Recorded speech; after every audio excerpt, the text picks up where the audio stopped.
imagining the fall of our enemies, actually watching or witnessing our enemy fall. It's something we all long to experience, right? Whether it's seeing the downfall of a dangerous group of people inflicting harm on others, or learning that your personal foe got what they deserved, there's some satisfaction in that. But what if that's not where our joy should be? Let's rock. Are you walking through a storm that feels like it will never end? Do you wonder if life's storms have stolen the beauty from your life for good? You're in the right place. My name is Heather, and like you, I've been through a storm or two and wondered if life would ever be beautiful again. Here we share warriors' words, stories of discovering beauty after battles, and the worth in your wounds. Pick up your sword or boxing gloves and join the battle. Your words are powerful, my friends. Make them warrior words.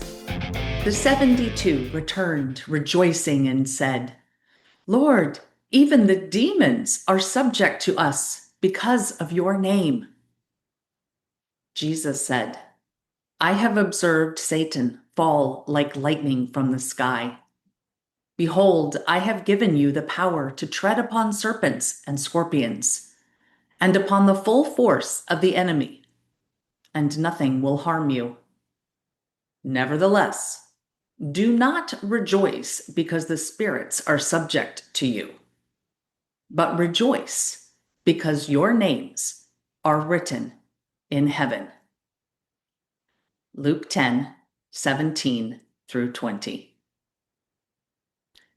Now, I have to admit, I can fully get behind the excitement of the 72 disciples that they felt when they both witnessed and reported back to Jesus all that had occurred because they relied on his name, the name of Jesus, instead of their own power.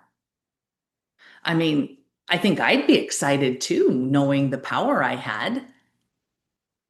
Oh, wait. Did you hear that? I said, the power I had. How did that happen? I literally went from being excited about the power in the name of Jesus to transferring that power to myself in one sentence. And perhaps that's precisely the point here. Jesus, knowing our human nature and our tendency to rely on ourselves, put the disciples' excitement back into perspective. The excitement we feel shouldn't be in our enemy's fall, nor should it be in the power we use to facilitate that fall.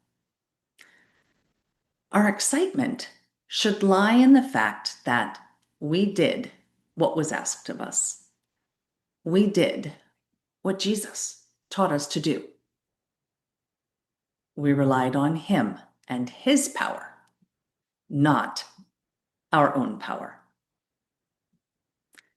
And our reward for that is not an earthly reward.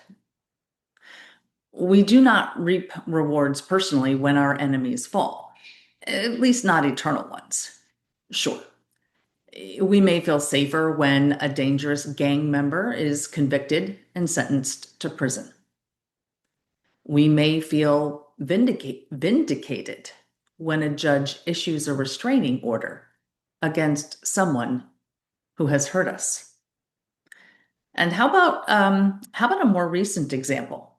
For those of us who are pro-life, are we excited that our tax dollars are, at least temporarily, no longer going to Planned Parenthood? Some of us prayed. Some of us lobbied. Some of us signed petitions. And some of us wrote to our leaders. For those of us in the pro-life movement and those babies whose lives have been saved, this is a time of great joy, and we should be rejoicing. So all three of those examples are good and desirable. And the likelihood is that in each scenario, we did something to help it happen. And many times that involves prayer and invoking the powerful name of Jesus. But we have to remember that it was his power, not ours. It was his work, not ours. It was his name, not ours. Jesus wants us to continue in prayer and continue doing the work of God using his name. But he reminds the 72 disciples, and he reminds us, that our reward is not earthly. Our reward is eternal. Our names are written in heaven. Let us continue to pray. Let us continue to do good works in the name of Jesus. Let us continue to show his love to others. And let us rejoice in the beauty that our names are written in heaven. That's it for now.